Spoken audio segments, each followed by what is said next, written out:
Think forward. Think Research Channel.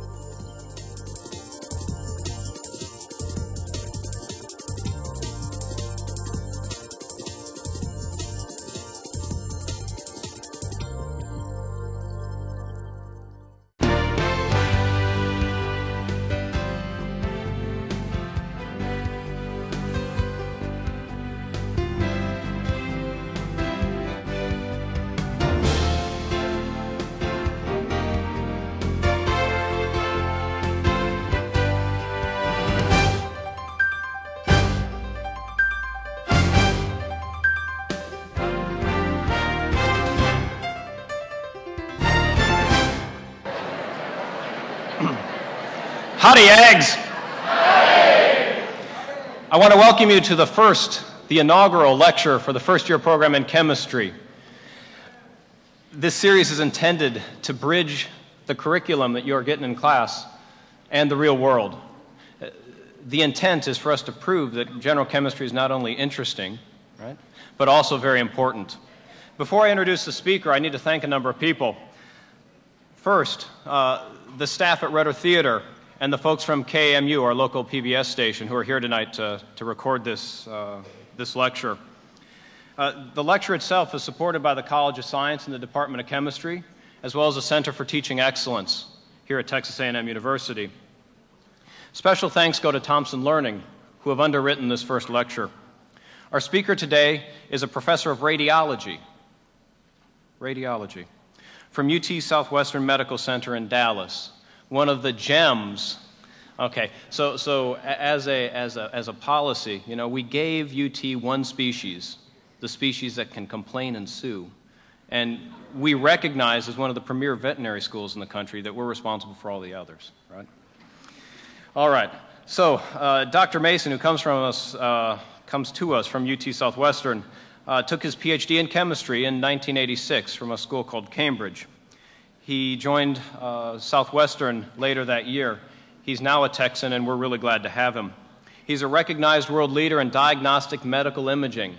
Statistically, half of the people in this room are going to come down with cancer, and most of us will succumb to it.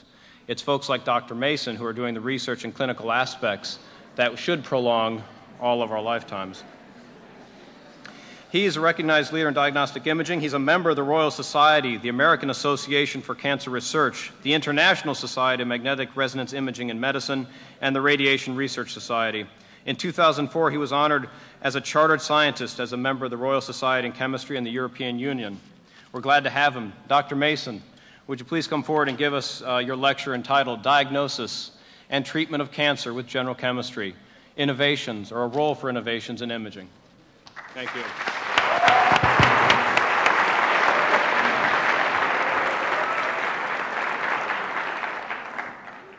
Thank you very much, Dr. Schmarek, for that kind introduction. It's certainly a great honor and a delight to be here to give the inaugural lecture. It's also very exciting to see so many people interested in the sciences and chemistry in particular. As you heard, my original training was in natural sciences, and then I went on to specialize in chemistry, but for the past 20 years, I've been applying that to biomedical problems, particularly imaging related to cancer, and how can we move from current practice to the future whereby we may be able to eradicate cancer, improve the outlook for each of you. Let me start by showing you some members of our team. Nowadays, we don't work in isolation, but rather as large research teams. A number of these are my students, young faculty, mentors.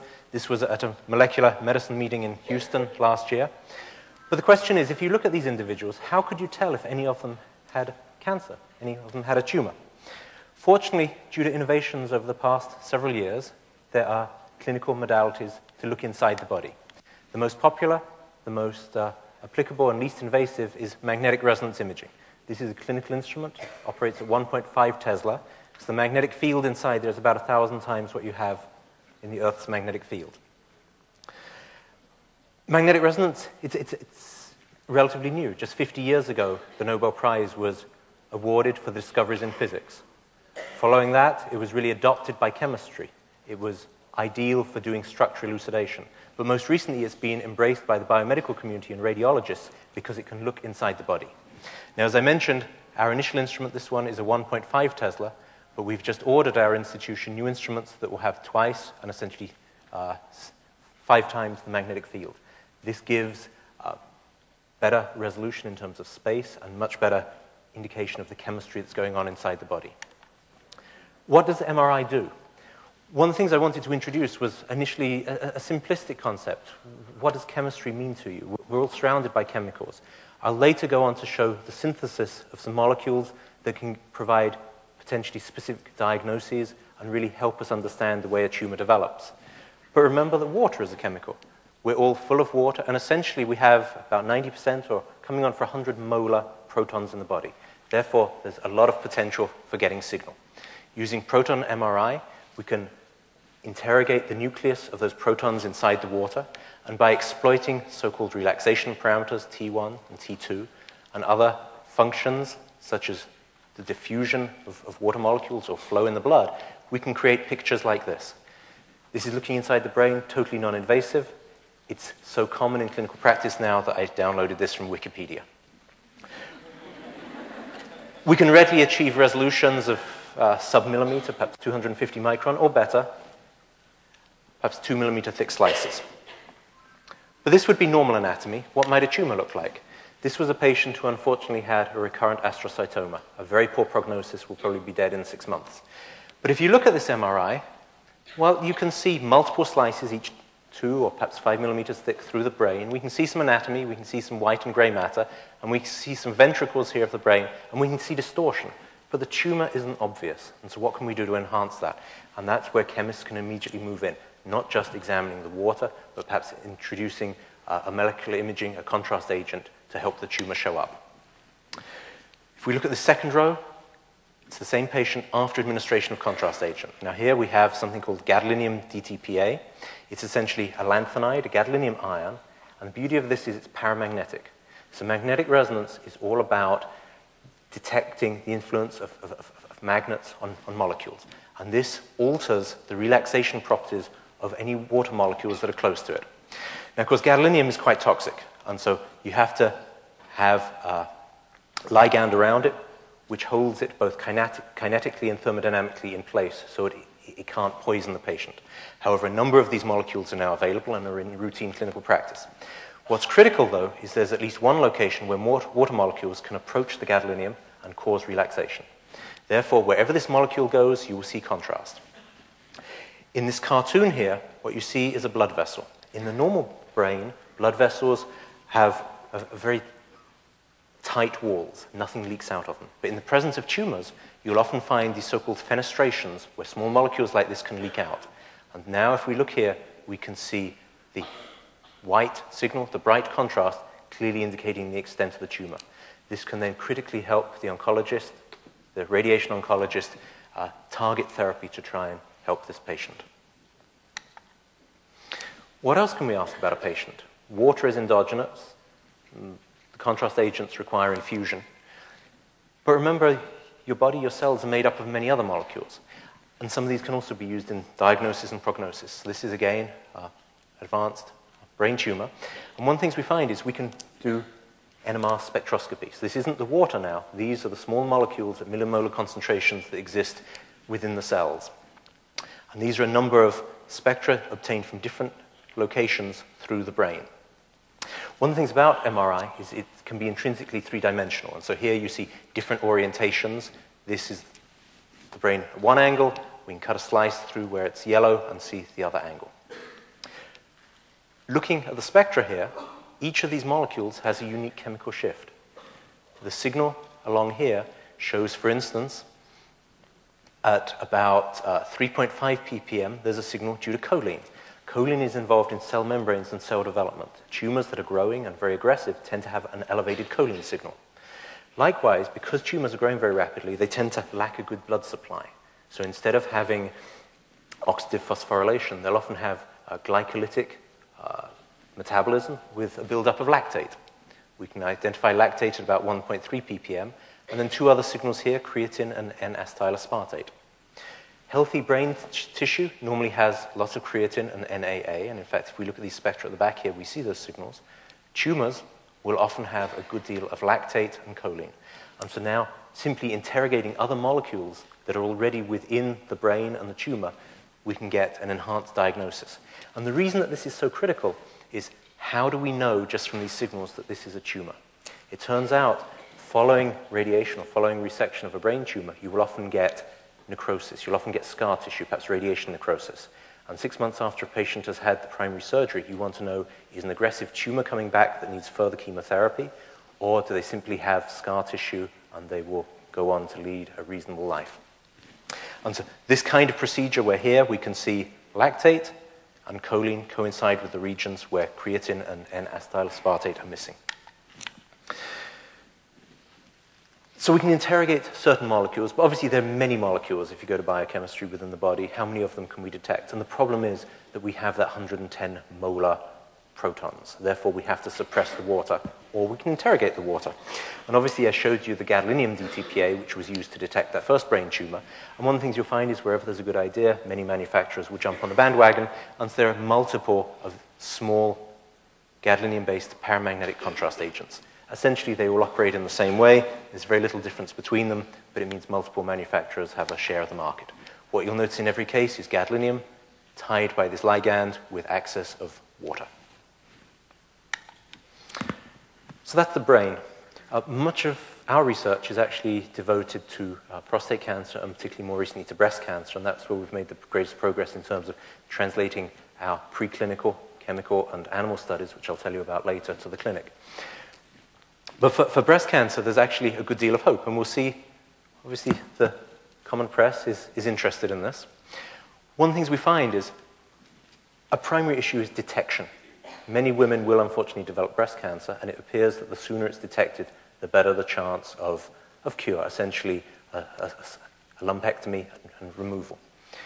But if the tumor is large or has already spread, one may well need chemotherapy. And then there may be the question of what is the right therapy? Can one tell anything about that tumor? So not just its location, but how will it respond to a given therapy? And how can we really tailor that therapy to the patient? And a classic drug here is Herceptin. It's a very fine antibody that will kill certain tumor cells.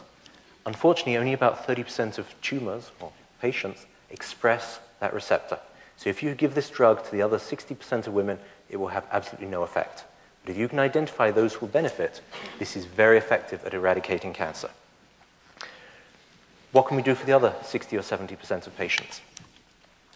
Well, as I've said, the first thing is to detect the tumor. So here, earlier I showed you the brain. This is now a breast. And from the MRI, you can see heterogeneity. But what is actually tumor? One of the things you find about the human breast is there's a good deal of fat in it as well. And so if you're doing proton MRI of water, this can appear as dark signal. So this is non-contrast enhanced. We put in this contrast agent, gadolinium DTPA, and again, it leaks out of that fenestrated vasculature of the tumor, helping the radiologist detect the tumor. That's simply a static image. We look at before and after, and we see a change in signal, which can very easily help you pinpoint the tumor. But can we learn more from that? Remember, this contrast agent is administered intravenously. It will travel through the blood. It will leak out in the tumor. And therefore, potentially, if we use rapid imaging, we can obtain contrast curves like this. I showed the signal increased before and after, and here we can actually look at the kinetics. And it turns out that the shape and intensity of this change can be indicative of the aggressiveness of a tumor, which may give a physician the idea as to what kind of therapy will be required. We've actually been applying this in a clinical trial. This is a new clinical trial sponsored by the Komen Foundation with colleagues at UT Southwestern. And the first thing is, these women have locally advanced breast cancer, and they're undergoing chemotherapy prior to surgical resection.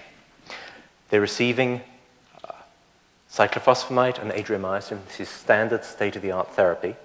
But how can we tell which patients will benefit? It's well known, again, that about 30% of patients have a very good response, but many others are less fortunate. We can infuse this gadolinium DTPA again.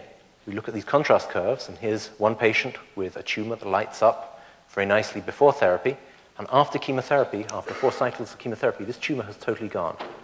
And in fact, upon resection, upon pathology, there's no evidence for residual tumor. So this is a very good outcome. But we have a second patient here. Well, the tumor appears somewhat larger, but realistically, the contrast curves are very similar under baseline conditions. Upon surgery, this patient still has a very extensive tumor, and in fact, if anything, it's grown. One of the things that could be critical is to intercept this patient very soon into therapy, well, either before therapy to predict how they will respond, or very soon into therapy to see how they're responding, and potentially add additional or different chemotherapy to ensure that they'll have a good outcome, and that's our goal. But if you look at this gadolinium DTPA, we really can't tell the difference in the beginning to predict how the patient will respond.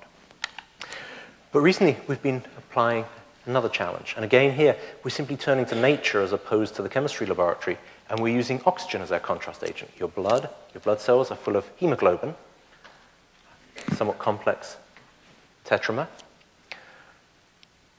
And when it binds oxygen, it goes from being paramagnetic to diamagnetic. Now, paramagnetic is just like that gadolinium DTPA contrast agent, and therefore we might expect that deoxygenated blood would yield contrast in an MRI scan.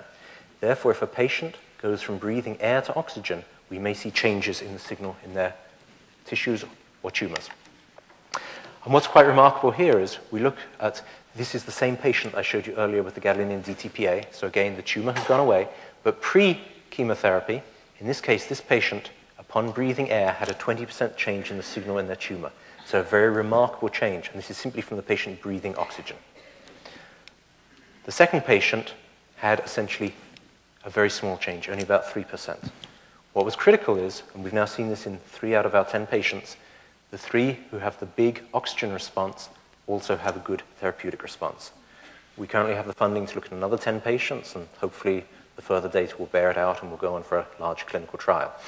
Obviously, there's also always the danger of raising the hopes of people inappropriately, because this may just be chance. However, there is a certain logic that a tumor that shows a bigger response to breathing oxygen may well have better blood delivery, which could also be associated with better delivery of the chemotherapeutic agent. But obviously, oxygen as a contrast agent, and this bold blood oxygen level dependent contrast, is telling us something that the gadolinium DTPA isn't. What else can we look at? So that's MRI. And first, I'm just going to review principles that are in the clinic that are used routinely, such as the gadolinium DTPA. Then there were studies such as the BOLD, which are experimental, but they're in the clinic. And later I'll go on to our research. So another instrument that has really entered clinical practice within the past 5 years, although it was developed some 30 years ago, is positron emission tomography.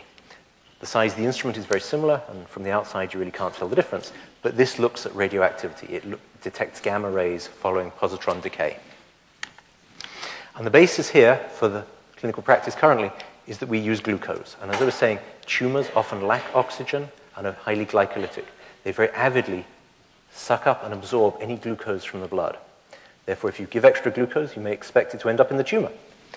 And if you have radio-labeled glucose, that should allow you to detect the tumor. Now, one issue here is that this contrast agent has a half-life of 110 minutes. It's highly radioactive. 110 minutes after you've made it in your cyclotron, half of it's disappeared. Now, that has the advantage that you can give it to a patient, and they can go home, and a few hours later, they're no longer radioactive. Against that, it means you have to manufacture it that morning, you have to use it that day, and you have to make it again the next day.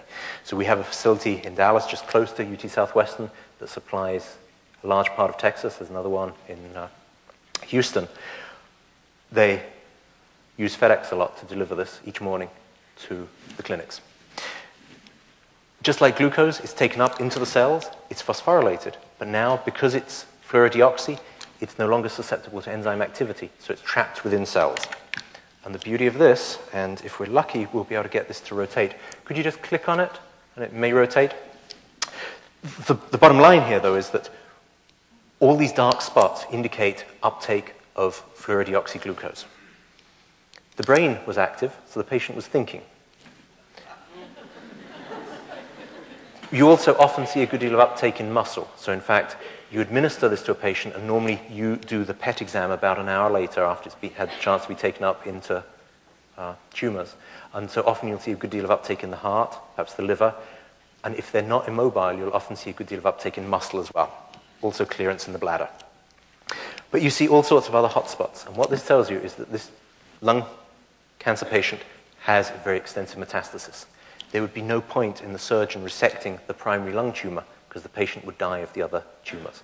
Therefore, what you need is systemic, extensive chemotherapy. If you're lucky, you can start to eradicate the metastases, and perhaps then it's worth going in and tackling the primary tumor. So this can really perhaps save the patient from unnecessary, costly, and damaging surgery when perhaps they wouldn't be expected to survive anyway. But what you know is you need aggressive chemotherapy to hit the metastases prior to tackling the primary tumor. This technique is particularly used very extensively to examine patients who've had a tumor previously to see if any small metastases are coming back. Although the spatial resolution here is only about 5 millimeters, you can detect nodules very early. So that's fluorine 18. And one of the things you'll find is there are actually many pharmaceuticals that have fluorine. Now, the stable isotope is fluorine 19, and we can use that for NMR spectroscopy. And I'm going to be talking about a number of molecules we're developing to exploit the properties of fluorine 19 in a few minutes. In the meantime, just note there are antifungals, there are psychiatric drugs, there are chemotherapeutics, each of which have this fluorine atom. And the beauty of any kind of fluorine spectroscopy is there's essentially no background in the body. So whereas if you want to interrogate millimolar concentrations of lactate, of a drug, of glucose by proton MRI, you have to suppress water. For fluorine MR, we don't have that problem. So there are many potential drugs we could examine to look at the uptake and clearance. But I'll afterwards talk about reporter molecules. So let me just review so far. Currently, radiology essentially identifies the location, size, and stage of a tumor. It's commonly used in breast cancer, brain tumors, as we've seen. A recent innovation was to combine an anatomic procedure with PET. So we said that PET could identify a tumor. But realistically, that rotating image I showed you earlier, it wasn't very clear where the spots were. Which organ are they in? Where does the surgeon go? And so by combining it with a PET CT, a somewhat more sophisticated instrument, we can have the anatomy, we can have the PET, we can overlay it and determine exactly where the tumors are, which is very helpful to surgeons. This is the state of the art today, but where can we go? What's the prognosis? Now, I showed you that initial study we're doing in the breast cancer patients breathing oxygen to try and get a handle on how they'll respond to chemotherapy, and now I'll talk about some other agents we're developing. Particularly, how might one characterize a tumor? One aspect would be physiology. How much oxygen is in there? Hypoxic tumors do not do well. What's the pH? What's the blood flow? There are many parameters one could examine. What receptors might there be for drugs, like that Herceptin? How might one examine gene expression to understand what kind of gene therapy one could use? And oxygen is particularly important because hypoxic tumors, those that lack oxygen, do not respond well to radiotherapy, and they tend to be much more aggressive. Now, in the past, while tumors hypoxic, what can you do? But today, there are alternatives. You can give a more intense dose of radiation in the hope of eradicating that tumor that's hypoxic and resistant. You can use a hypoxia-selective cytotoxin drug, such as tirapazamine, which specifically kills hypoxic tumors. And we have this kind of Accuray robotic arm radiation delivery device now, so that if we know that a part of a tumor is hypoxic, we can deliver a higher radiation dose to that tumor. So just to remind you, it's been known probably about 50 years now, but this was from a review, that hypoxic tumors, tumor cells, tend to resist radiotherapy. And this is because in the presence of radiation, you get free radicals on the DNA. This can react with oxygen to form peroxides, which can cause all sorts of damage to the nucleus of the cell. In the absence of oxygen, you can have repair here, and hence chemical restitution and recovery of the cells and resistance. So given that hypoxia is important, there are many molecules that have been developed to examine this. You'll see a common thread here that every one of these molecules has a nitroimidazole ring. They also all have a side chain here, and in every case here, you'll see a fluorine. Now, the basis for these molecules is that in cells, nitroreductases will reduce them, forming variously reactive radicals and ultimately reactive amines. In the presence of oxygen, they'll be reoxidized. So these can be administered intravenously. They'll go to a tumor.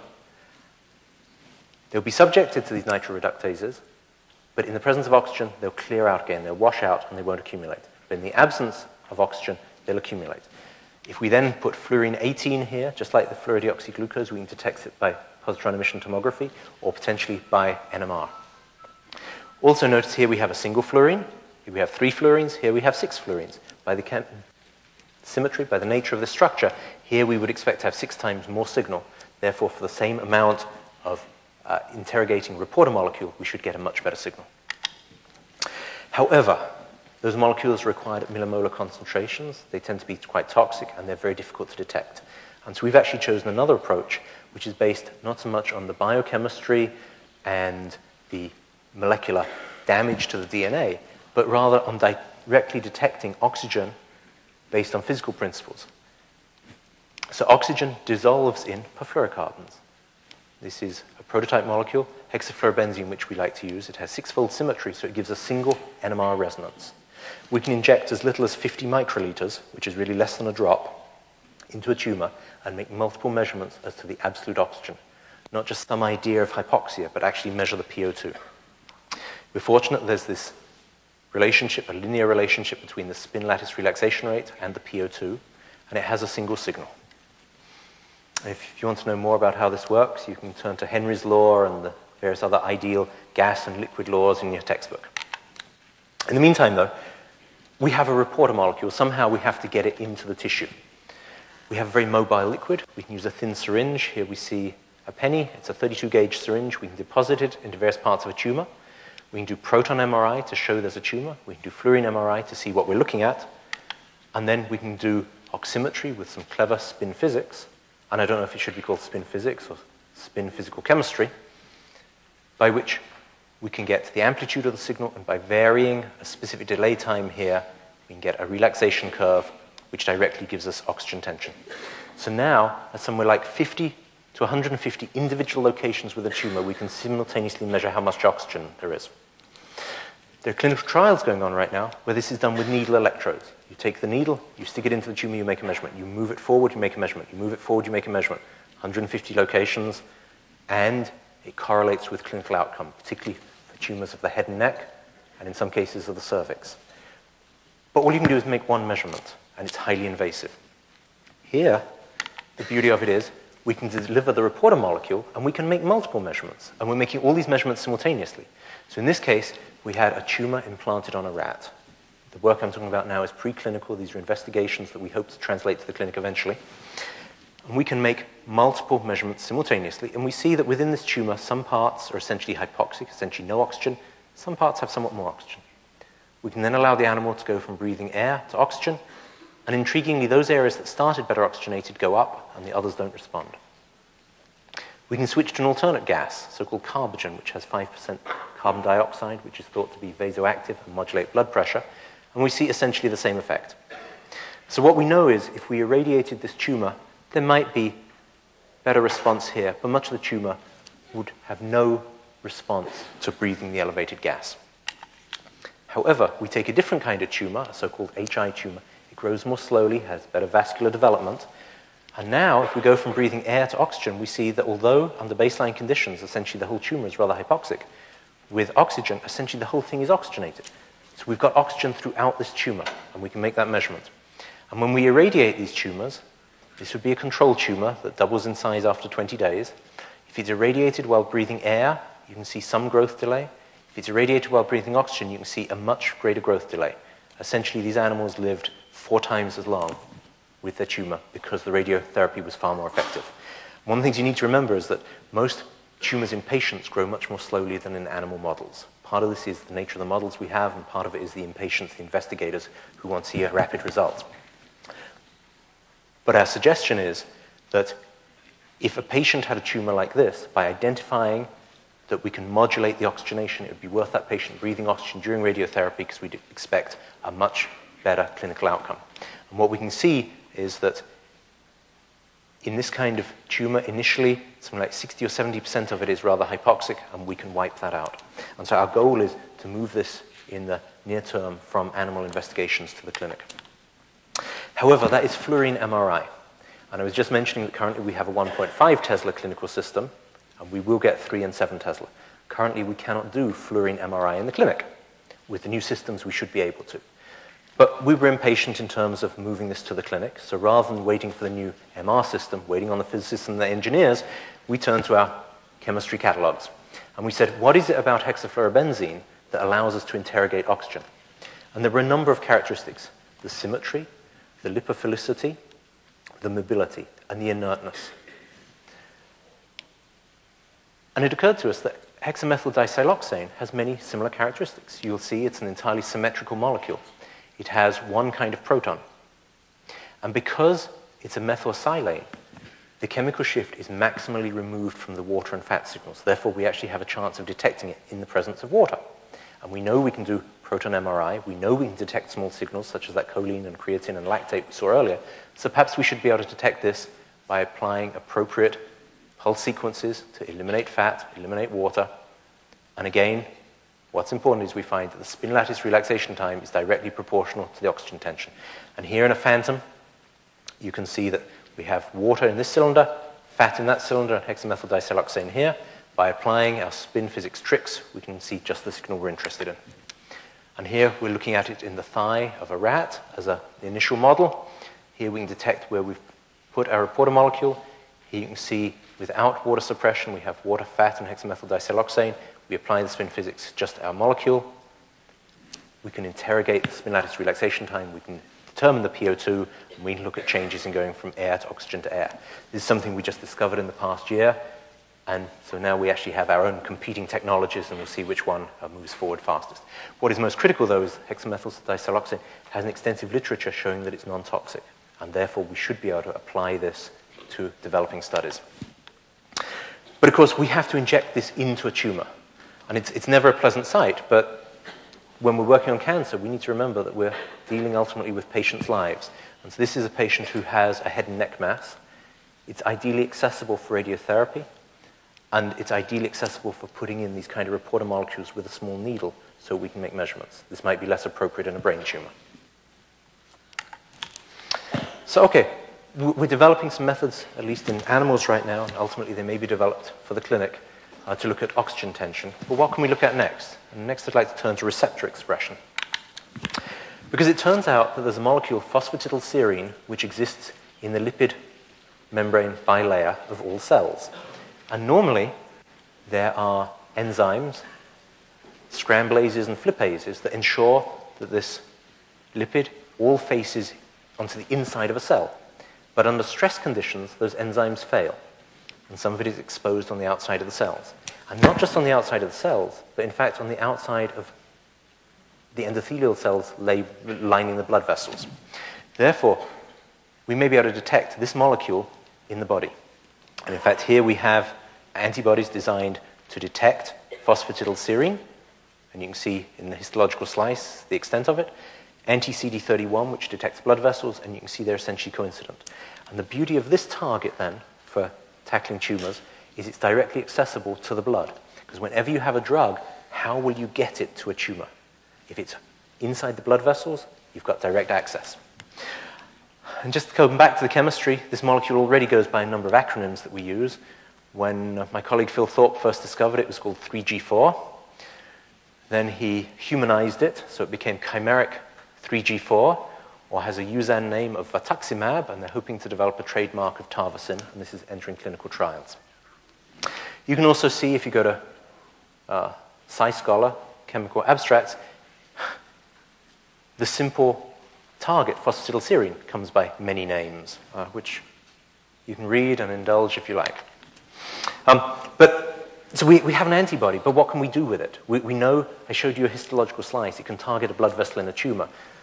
So that may mean it could be a therapeutic, but could it also help us detect tumors? And so we've actually just been funded by the Department of Defense Breast Cancer Initiative to try and develop this as an imaging agent to detect tumors, to detect the expression of phosphatidylserine, and to combine it with radioimmunotherapy. And for this, we've turned to another branch of chemistry, so radiochemistry, and specifically arsenic. Now, when you hear arsenic, you may well think of arsenic and old lace and poisons and poisoned groundwater, and it's not very good news. However, it's monitored at parts per billion, where it's toxic. When we're using positron emission tomography, we can be at least 1,000-fold less in concentration. And so wherever you have a poison, just consider if you have the appropriate concentration, it may still be useful for something. Now, arsenic has a number of radioactive isotopes, and you can see that the half-life ranges from 1 day to 80 days. These isotopes are radioactive. They can be a little difficult to get hold of. Currently, our only supply of arsenic-74 is from Brussels in Belgium, so it has to go on a truck, go on a plane, and arrive to us and negotiate Homeland Security and customs, and sometimes it's sat at the airport for a while, but we get it, and because it has such a long half-life, it can still be useful for us to do investigations. We're also obtaining arsenic-77 from the nuclear reactor at UT Austin. You can see it's got a much shorter half-life, but it doesn't have to travel so far. And some of these emit positrons. So just in the way that I showed you, fluorodeoxyglucose could be used in positron emission earlier, so could these ultimately be used for detection. However, arsenic-77 can be used as a therapeutic. It emits electrons which can cause local tissue damage and therefore might be a therapeutic. But of course, now we have our arsenic and we have our antibody, and how do we bring them together? And here again, there's a role for the chemist. We have our antibody. We can take this small SATA derivatizing ligand, and under appropriate chemical conditions, we can expose a thiol group, which will react with arsenic triiodide, which can be oxidized, and this is stable. There are a number of things that are particularly critical here. Why do we simply not react this with the thiol groups that occur naturally in antibodies? Well, they're usually involved in the tertiary structure of the antibody, and if we start reacting with those, we may well perturb the structure and no longer have the activity in targeting the receptor we're interested in. Moreover, here we can much better control how many arsenics will be on each antibody, and certainly we find that after derivatization, this antibody retains its targeting activity. We can again evaluate it in animals. All these investigations require preclinical tests. Here we have a rat with a tumor growing in the thigh. And this is simply phosphoplate planar scintigraphy. So the animal has been dosed with a radioactive antibody, and every few hours we can simply lay it on a phosphoplate detector and detect the amount of signal. And here we can see changes in signal intensity. Here you can see the image with accumulation after about 48 hours that's particularly high in the tumor. And one of the things this tells you, which is very common for antibodies, is their biodistribution, their pharmacokinetics can be very slow. So the optimal target to background ratio may not be achieved until 48 or 72 hours. And you can imagine if you were trying to use fluorine as the PET reporter molecule, as we did with FDG earlier, where you have a 110-minute half-life, you'll have essentially nothing left after 24, 48, 72 hours. Whereas with this isotope, we can really look at the biodistribution. We're looking at concentrations here that are probably picomolar or less. You essentially can't see them in your test tube prior to injection. You can only detect them based on the radioactivity. But we can again do the PET, and this is now overlaid on the MRI. So the MRI shows us the anatomy, and the PET shows the distribution of the agent within the tumor. So potentially we feel this method could be used to detect tumors or to detect expression of the receptor, telling us that therapy based on the antibody could be useful. That can have two approaches. At low doses, we could have arsenic-77 attached to it, which causes irradiation of the tumor and damage. Or at higher concentrations, it turns out that the binding of the antibody to the receptor can attract macrophages, lead to thromboses. When you block blood vessels, you cut off the blood supply and kill the tumor. And so we're very hopeful that we'll be able to develop this. Certainly we've received some funding, and it's also starting to enter clinical trials. So that's the second aspect. A third aspect that we're working on is gene expression. It turns out that tumors often have deficiencies in genes. They may have an overexpression or an underexpression.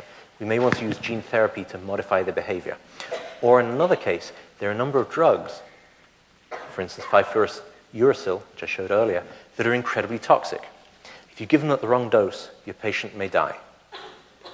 However, if you give 5-fluorocytosine as a prodrug, it will be metabolized by the enzyme to 5-fluorouracil at the location of the enzyme, and that's highly toxic. Therefore, you can systemically deliver a relatively non-toxic drug which becomes active in the tumor if you can have expression there. So there are many reasons for knowing how do you get 5-cytosine deaminase into a tumor. Somehow you have to deliver it. And so whenever we're trying gene therapy, there are a number of important aspects. One, if we deliver, let's say, an adenovirus, which can transport our therapeutic gene to the tumor, does it ever reach its target? And if it does reach the target, is it uniform or just in one location or many? Is it expressed? We may be administering a bacterial, a plant, a yeast gene. Will it be expressed in a mammal or man? And for how long? One of the things you may have heard about was in Philadelphia a few years ago, The young man was receiving gene therapy. He got a viral overload, stress to the liver, and he died. And so there can be toxicity. So certainly, you may want to administer this once, but not necessarily over and over again. So you want to know how long your expression is going on. Now, your therapeutic gene may not be directly detectable. And so a new trick that's become very popular in the past few years is to use a reporter gene in tandem. And then you know that if this reporter gene, which you can detect, is seen, your other gene must be present as well. And there are a number of possibilities here. There's green fluorescent protein. If you think of jellyfish, they can fluoresce. And essentially that gene can be transfected into tumor cells. Now, this may not be immediately clinically relevant because light doesn't travel through the body very well, but this can be very useful for preclinical studies in mice. There can also be luciferin. If you think of a firefly, it glows, and this gene can be transfected into mice. We can also use various radioactive labels and beta-galactosidase, which I'll talk about in a few minutes. But so here we have brain tumor cells that were transfected to express green fluorescent protein. When we place the mouse under a fluorescent camera, these tumors glow green, so we know where the tumor is. And so if we were looking at a therapy and these tumors started to spread, we could detect that without having to cut the animal open, which is very important. It saves the number of animals, it saves the cost, and often drugs, particularly at the preclinical stage, are in very short supply. Chemists don't normally optimize the manufacture of a drug until it's needed in large quantities. Here's the luciferin growing in another tumor. Now, how does this luciferin work? So essentially, luciferase, the gene, is transfected into the tumor cells, which are then implanted into the animal. You'll see these tend to be nude mice because we're trying to grow a human tumor in a mouse, and normally the immune system would prevent the growth. However, these nude mice are so-called athymic and have no immune system and a very nice model for the growth of human tumors. Something else to bear in mind is that although when you see a firefly flashing in the garden on a warm evening, it's very bright, by the time it's in an animal, the signal is actually very weak. And therefore, we need a black box with a very sensitive CCD camera. The chemical reaction essentially just needs some oxygen, some ATP, and D-luciferin. And we have to buy the D-luciferin and inject it essentially anywhere we like into the animal, and very soon a tumor will glow. Intriguingly, and the reaction has been studied quite extensively, depending on the pH of the location of that enzyme, one may get essentially green light or red light.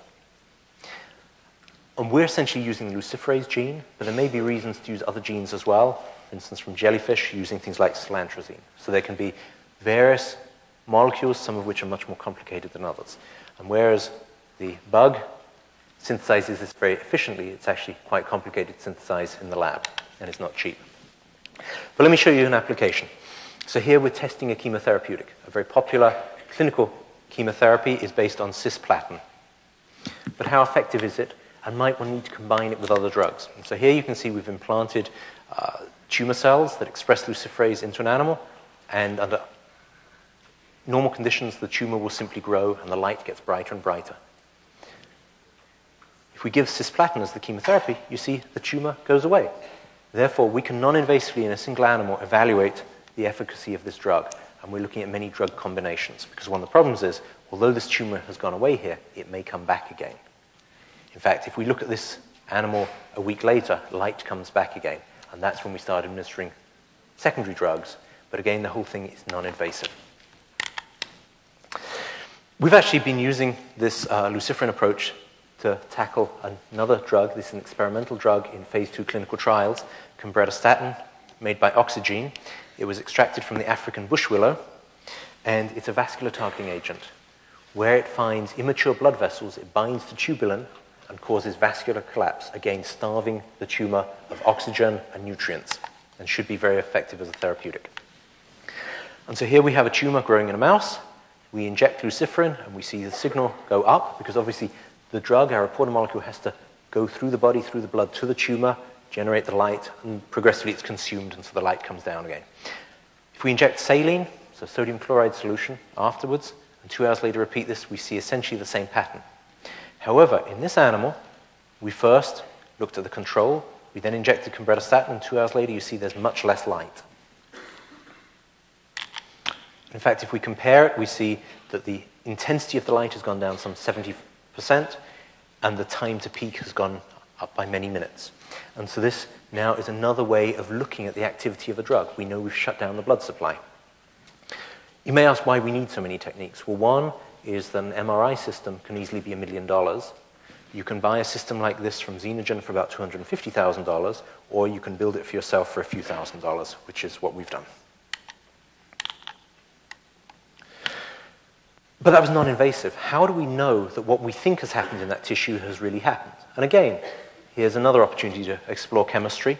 Many of these Hoechst dyes were generated in the 1800s. The German pharmaceutical industry was very effective at generating dyes that would bind to specific pathological situations in tissues, perhaps into lipid or other situations. So here we have a perfusion marker, this Hoechst dye. You'll see a polyaromatic ring which fluoresces blue. We can infuse that into an animal. We can then kill the animal. We can cut out the tumor, and we can see how many of the blood vessels are perfused, and that will tell us the patency of the vasculature. We can also use an antibody that specifically hits blood vessels. However, how do we observe the antibody? In this case, with the cyanin dye. And here again, there's been a challenge for chemists, particularly Alan Wagner at Pittsburgh, would put in extra double bonds here, and he could change the wavelength. So you'd have Psi3 here for 3 double bonds, or Psi5 for 5 double bonds, and you could change the optical characteristics. But using this in the histological slice, we can see where the blood vessels are, and if we overlay it, we see that many of the blood vessels have blood going through. 2 hours after cumbratostatin, we see there are still blood vessels in another tumor, but now there's no perfusion. So this now provides histological evidence proving that what we'd seen non-invasively is valid. And this is very important, because when you're doing it non-invasively, there's a leap of faith as to whether what you're seeing is really there. However, here, this required 2 animals. When you looked at the bioluminescence or the other non-invasive imaging procedures, a single animal gives you a whole set of results. But something else to remember is that animals are not 2-dimensional. That was a planar image. But in fact, we can do this in 3 dimensions. So we can have a mouse, and if we put it between multiple cameras, we can take an image from multiple sides. And you may never have thought about this, but light will penetrate through tissue. It scatters a lot, and there's some absorption, but some will come out. And so in this case, we have A549 human lung tumor cells. An interesting model, if you inject lung tumor cells into the tail vein of a mouse, they will colonize the lungs and grow. And this is a very nice model for lung cancer. Here we can see extensive colonization of the lungs. If we look from the backside, there's much less light coming through because it has to go through more tissue. Multiple angles, if we do appropriate mathematical convolution and modeling of the light that comes out on each side, we can make a 3-dimensional representation. So here we see multiple nodules throughout the lobes of the lungs. Here we can overlay it on the animal to give the anatomical orientation. Something else that's interesting is often when you inject these cells, some of them will also grow at other locations. And so this is obviously somewhere down near the tail. This was obtained non-invasively. This animal could have lived on. We actually sacrificed it, and you'll see there's already very extensive colonization of lungs here. But the beauty of these procedures is non-invasively we can look at how a tumor develops. So that's luciferase, luciferin, and really just in the last 5 years it's taken off as a very popular tool for biomedicine, for looking at tumor development and many other aspects of molecular biology. But prior to that, there was beta-galactosidase. In fact, this led to the Nobel Prize some 50 years ago, and if you go to Medline, you'll see some 14,000 citations. And therefore, it occurred to us, if we could interrogate what beta-galactosidase is doing, our reporter molecules could be much more versatile. One of the other things that's interesting is, if you take luciferase, your luciferin molecule has to have a very specific structure. If you take beta-galactosidase, you can go to catalogs and buy all these different structures. Each of them will give a different color, and each of them show activity with the enzyme. In fact, there was even one reported for MRI activity from Tom Mead, but it's a rather complicated structure, and it doesn't enter cells. And how do you detect enzyme activity if your molecule doesn't enter cells? So in fact, what he required was an intracellular direct injection using a microneedle, and then he could detect activity. But that's not necessarily useful for tumors. But it occurred to us as a first opportunity that we could simply add a fluorine atom to one of the traditional so-called yellow biochemical indicators. You can see the structure here, and by being para to the glycosidic bond, we expect to see a signal. So my chemist was able to synthesize this, and we see a single signal. We add the enzyme beta-galactosidase, and we see liberation, it turns yellow, and a chemical shift. And wherever there's a chemical shift in fluorine NMR, you can start to learn something about the biology. But that was para. Obviously, as chemists, we love to make isomers of molecules to look at differential activity. So we can put the fluorine in the ortho position, perhaps move the nitro group. Now we can have multiple isomers. And fluorine NMR is incredibly sensitive to the local microenvironment. And so here we see each of these molecules, although chemically really quite similar, has a different chemical shift. We can look at 3 substrates simultaneously. We can look, upon addition of the enzyme, at the conversion to 3 products simultaneously. And one of our goals here is that potentially we could make substrates sensitive to 3 different enzymes and therefore start to interrogate biochemistry non-invasively. Here we just added the enzyme, but we've also simply added this to cells or used it in animals and seen activity as well. Isomers, we might expect different biochemical activity, and indeed, some of these react much faster than others. And what we found was if we look at the pKa of the product, there's a linear relationship with the rate of reaction. Now, I've said that the enzyme is very non-specific, very promiscuous, but in fact, if we go to the alpha anima, there is no activity. So there is some degree of specificity. And this has been reported very extensively in the literature for optical photometric approaches, but we're using it now for fluorine NMR. And here we have a prostate tumor expressing beta-galactosidase implanted in a nude mouse. We inject some of this material directly into the tumor, and we see over a period of 17 minutes conversion. Therefore, we know that that tumor is active. Again, this is a very early stage of development, but we're hoping that down the road this will be useful for detecting gene expression and gene therapy. Our signals are also well enough resolved. My talk is meant to be about imaging rather than just spectroscopy, but what is spectroscopy? It's simply localized imaging. So here, we can do selective imaging and determine each of these signals separately. So if we want to, we can look at substrate and product in each of 2 vials. This would be a non-selective image. One vial has one has the other. We can detect them simultaneously. So rather than just doing a global spectrum down the road, we should be able to detect where we're looking at within a tumor.